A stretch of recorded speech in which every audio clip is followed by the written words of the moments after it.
In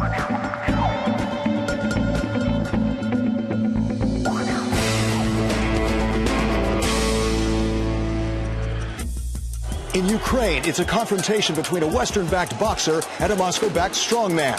Ex-heavyweight champ Klitschko warns of civil war.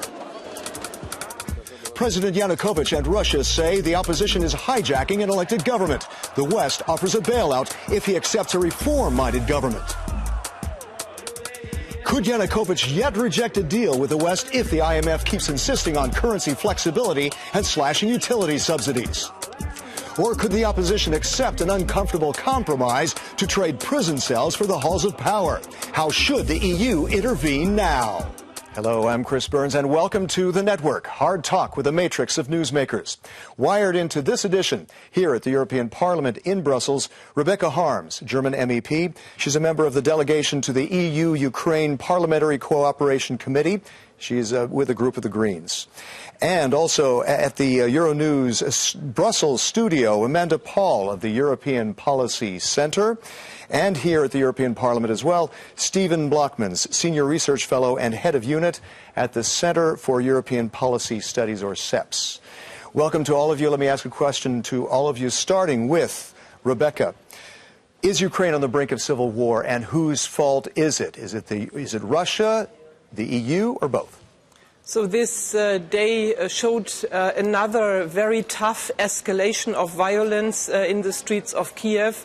I think behind this is the idea of Viktor Yanukovych and his political friends that only with the means of violence based on Berkut and his Titushkis he can get rid of the peaceful, non-violent movement of Euromaidan.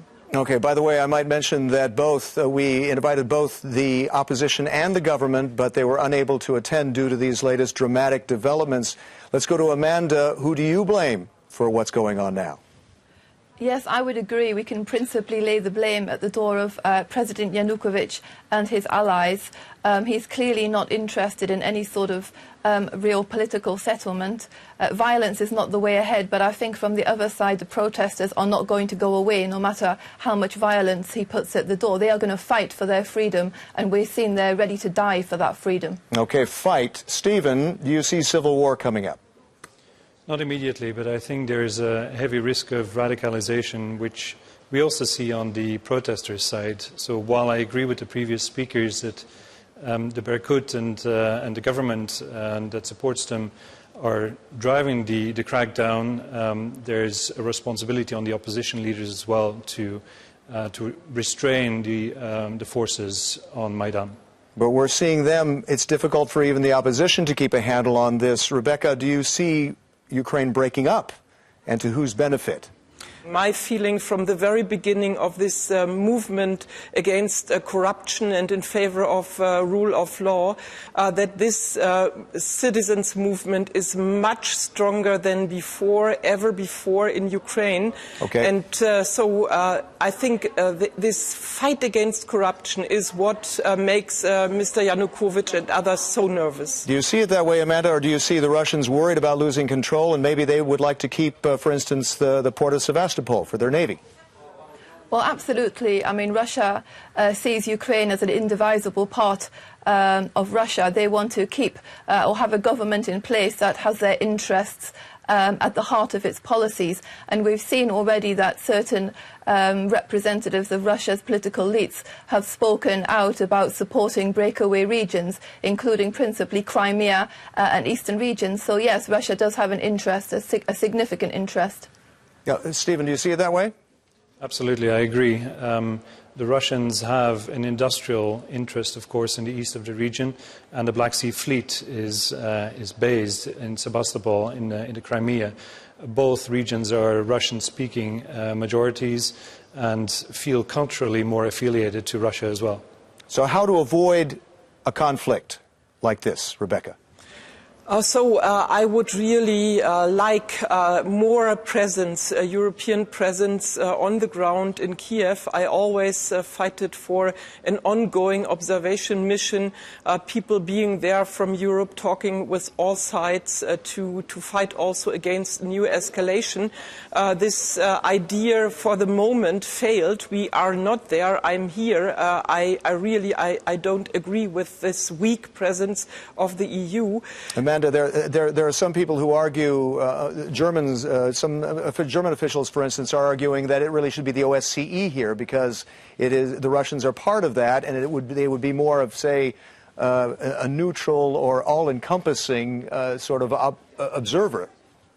Well, I think we need to stop discussing over who does what. We need to stop with slogans. We need to get political actors at the highest level into the streets of Ukraine to stop the blood flowing. Yes. The EU needs to take much more decisive steps. We need to move ahead now with targeted sanctions, freezing of assets, travel bans on those people that can influence members of the Rada and Ukraine's political elites. I mean, the time for talking is over. We need action, and we need it now.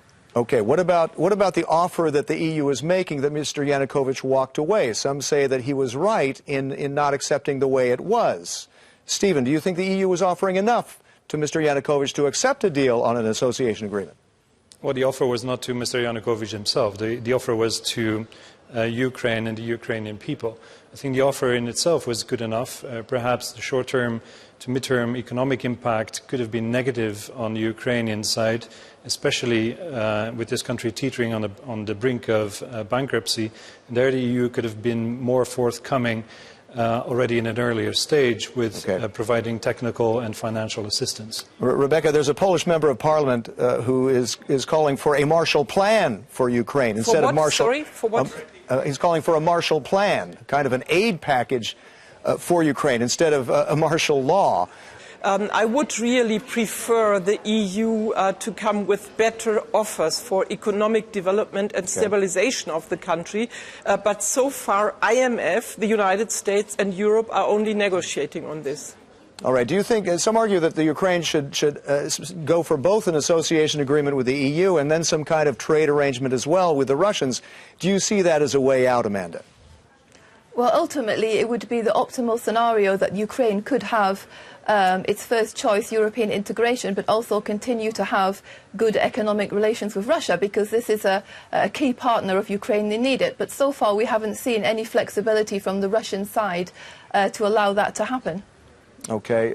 Stephen, do you think there's a way out here? I mean, do you think the EU can really intervene here? Do you think they have the wherewithal to do it? Or is the EU28 still hopelessly divided on this?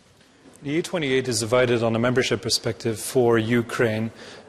What the EU and its member states can try and do more is, I think, extend a helping hand to the citizens of Ukraine so as to facilitate cross-border cooperation, increase mobility of people through visa liberalization for students, civil society organizations, and the like.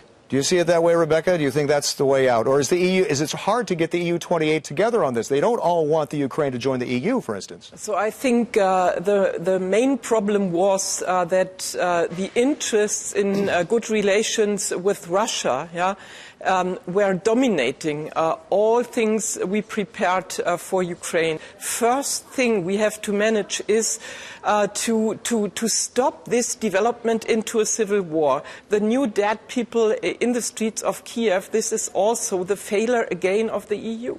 Amanda, very quickly, last question. What must be done now? Well, the EU needs to act decisively now. It needs to be on the ground. This needs to be followed by a proper strategy for Ukraine, hand in hand with a proper strategy for Russia. We need to stop messing around and get serious. This is our neighbour, and there's 45 million people there that need us. Amanda, thank you very much. Thanks to all of you. I'd like to thank our guests, Rebecca Harms, Amanda Paul, and Stephen Blockmans. I'm Chris Burns, and until next time, thanks for connecting with The Network.